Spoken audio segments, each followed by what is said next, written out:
Okay, today we're just making classic homemade cheeseburgers and fries. You put those potatoes into a potato press, put them into french fries with a knife if you don't have one of these. Get your oil heating up on the stove.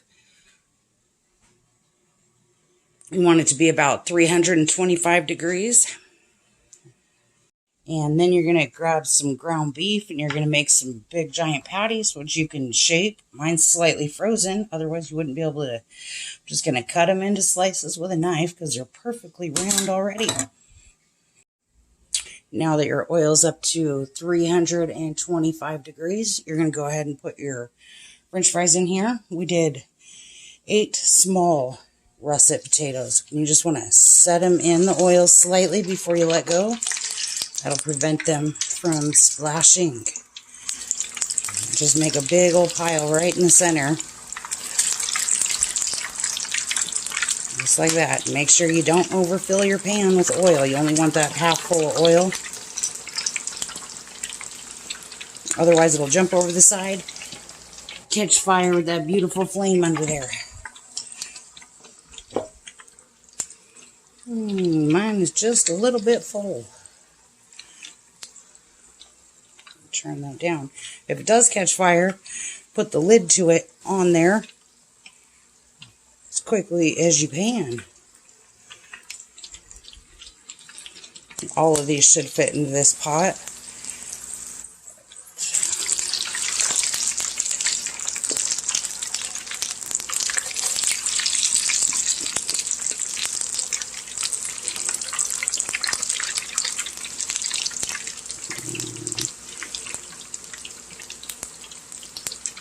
See, it's jumping a little bit close to the edge there, so I'm going to turn that flame off just in case.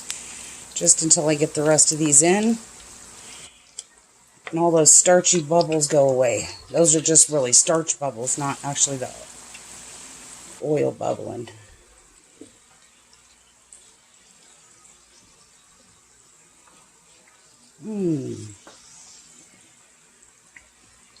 We are cooled down to 300 from putting those fries in.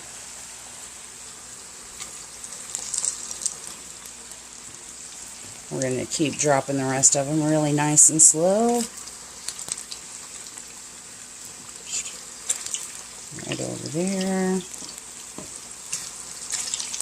See, when you drop them all right in the middle, they kind of build up into a mountain right here, and then as they hit that mountain, they don't splash. You could use a slotted spoon to put them in. If you're worried about getting burned, though, this does take a little while to get used to.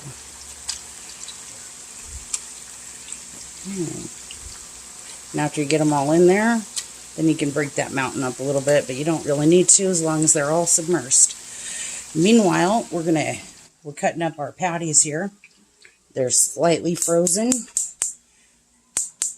Turn on the heat over here. Oh, I'm going to need to get my lighter. Ooh, there it goes. Or maybe not. There it goes. Yep. Okay, and then when that gets heated up, we're just going to drop some of these patties. I'm going to keep slicing the rest of these up to put in the freezer for later. That sure does make it easier. I'm using a very sharp serrated edge to cut through that. Okay, so now that your starch is done boiling off of these potatoes, you're going to turn that flame back on and get that back up to temperature as quickly as possible.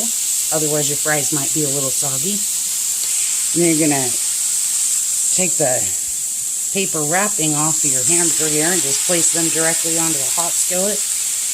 Let them cook for 5 to 7 minutes until they're browned around the edges, slightly puddling up juices in the middle here on top. Okay, and then as these start splattering, you're going to want to turn your heat down just a little bit so you don't make a giant mess out of the stove, which is really inevitable, but that wipes up really easy. French fries are floating, that means they're done, but we're going to leave them in there until they're crispier. You see how this one's starting to get all juicy on top and the edges are browned? These two are definitely ready to flip. That one there needs a couple more minutes. Okay. And then we're going to carefully scrape these off the bottom. So that. Then when you flip it, you're going to want it to land just slightly on top of the burger next to it. That's how you don't get splashed. And then screw it into place right away. Look at that crispy edge. Okay, and then we're going to do that with the other two. I was going to use this bacon press to keep them from shrinking up so much after I flipped them. But I guess cutting them like that when they're frozen keeps them really thin and flat. And while you're waiting for those to finish cooking, mix up some fry sauce. You're just going to start with about a cup of mayo. You do not have to measure this out. It just needs to be approximately half and half. And you can use ketchup, but today we're using tomato sauce because we ran out of ketchup. And you just mix it in slow. You don't want to add it all at once or your mayo will get really chunky. And just mix that in with a whisk really well till it's blended good. Okay. And then we're going to add some more. And just do it in like 3 increments. There we go. And then we're going to add the rest. And if you really want to get fancy, you can add a little Worcestershire to this, or some paprika and some salt and pepper. But I like to just salt the crap out of my fries and have it just like this. There you go. And that's done. Okay, and then those are almost done.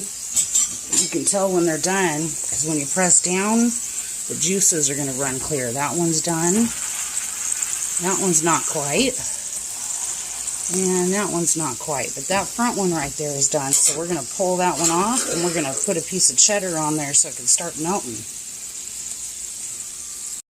After you pull that hamburger off, you're just going to put a lid on it so that steam traps in there. Gets that cheese melted without overcooking them. And these ones are not quite ready yet, are they? They're super duper close. Not that one. Almost. Maybe one more minute. Okay, those fries are looking done though. We're going to go ahead and pull those out. Put them onto a cookie sheet. And salt them before the oil evaporates off the outside.